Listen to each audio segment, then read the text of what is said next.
First, let me say this is a gorgeous display to look at. I've never seen a 5K display before, so watching this was an amazing feat for me. I just love this display. I can appreciate a photographer's work, especially looking at some of these background pictures for this computer. I just love the detail of these pictures.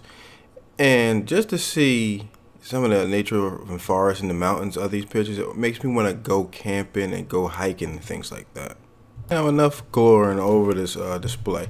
Now, built inside this computer is a Core i5 clocked at 3.2 gigahertz. I got 8 gigabytes of RAM and an ADM Radeon M9 graphics card. Now, I'm going to show you some of the work that I do on this computer, just show you how it holds up for the things I needed to do. Overall, this iMac looks typical to the rest of the iMac displays that came out a couple years ago. So it got the hump on the back with all the computer components. But whenever you look at the iMac, this is pretty much what they look like. But overall, this has a 5K display, so you really have to go into the photography and the video editing work what this computer is really built for. For this review, I don't have a magic trackpad. Now, Mac OS is built for gestures and multitasking. I don't have a magic trackpad to show you some of the things I can maneuver and do with a magic trackpad to show you all the multitasking that this computer and OS is built for. Coming from using a PC with 32 gigabytes of RAM, using 8 gigs of RAM, I can see the really deficiency of this computer because a lot of performance things that I do with a computer that has 32 gigabytes of RAM, it shows in this computer right now how slow it really is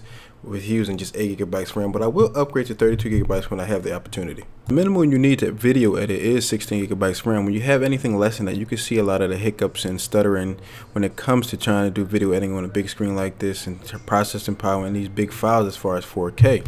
For doing video editing for quite some time now, I can see the difference when it comes to not having enough RAM to edit 4K video or video editing, period. Now for this iMac, it has mobile components in it. There's not really no true desktop components in this computer, so I can see a big difference when it comes to using a desktop with a Core i7 clocked at 4 gigahertz overclocked and things like that with 32 gigabytes of RAM, a graphics card that's more powerful than this one.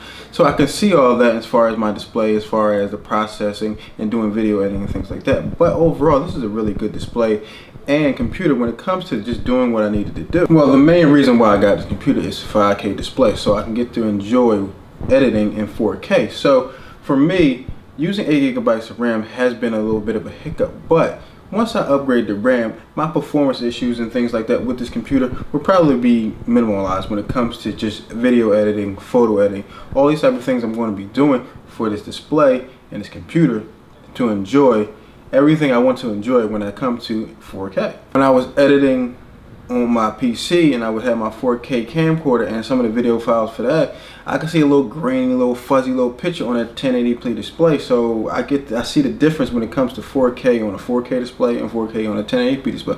It looks fuzzy, it looks grainy, it looks like out of focus, it looks, blurry. The aperture and everything just doesn't look good. So I can just see that as far as the difference between editing in 4K and a 1080p display. I guess you all asked me the question, why did I make this my main computer? And the answer to that is yes and no. Yes, I like using this computer because of the display, but I can't really depend on this computer full time because some of the things I'm asking this computer to do, it just won't hold up to what my PC holds up to right now. So definitely I will be using this for entertainment purposes, editing 4K. One of the main reasons why I don't want to give up my PC because I love the customization and the upgradability I can do with the PC. With this, only thing I can upgrade is the RAM, and I'm really disappointed with that. But overall, you have a nice, sleek looking computer with a 5K display, great entertainment purposes, great editing 4K, all this great stuff for video editing, photo editing, all those types of things I'm really enjoying doing on this computer. Overall, this computer has a place in the workstation as far as video editing. I want to thank you guys for watching. Hope you enjoyed this video. Please hit a like button down below and also subscribe to see some more videos in the future. Thank you guys for watching. Like I always say, be safe out there, and I will see you guys in the next video.